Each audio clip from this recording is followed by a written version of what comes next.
In the latest royal saga, Meghan has introduced her new lifestyle brand, American Riviera Orchard, which has been received with as much enthusiasm as a damp sandwich at a picnic. Joanna, the reigning queen of lifestyle branding herself, could not resist throwing some well-deserved shade at what can only be described as a branding catastrophe. The name, reminiscent of something you might find on a poorly translated menu in a tourist trap, has been universally criticized as a prime example of Meghan's detachment from reality. Meghan, in her infinite wisdom, took to Instagram to offer a glimpse of her grand vision, which apparently involves frolicking around her $14 million mansion in ball gowns because, that's relatable. The moniker, inspired by her Santa Barbara home, dubbed the American Riviera for its scenic beauty, manages to be both a mouthful and utterly meaningless to the average person. It is as if Meghan tossed a bunch of fancy-sounding words into a blender and hoped for the best. The brand's bio attributed to Meghan, the Duchess of Sussex, and established in 2024, reeks of unearned prestige. Its website, adorned with a logo that screams, "I'm royal, worship me," has left people scratching their heads. What exactly is American Riviera Orchard? Is it a hotel, a wine label, a blog? Your guess is as good as mine. Critics, including the Raw News Network, have been quick to point out the absurdity of it all.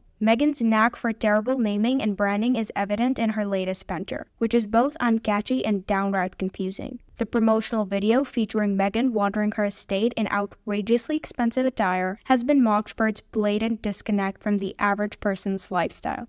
Comparisons have been drawn to Blake Lively's Preserve, a similar venture that tanked faster than you can say out of touch. Users across social media have voiced their confusion and irritation, labeling the brand name as pretentious, nonsensical, and a sad attempt at leveraging her Duchess title for commercial gain. The choice to dub a tiny slice of California as the American Riviera is an exercise in American-centric arrogance. This notion dismisses the existence of numerous other Rivieras in the US and Mexico, not to mention the absurdity of elevating Santa Barbara to represent an entire continent's luxury coastline. Meghan's insistence on this name, despite its clear absurdity, paints a picture of a duchess surrounded by yes men too afraid to tell her that her brilliant ideas are anything but.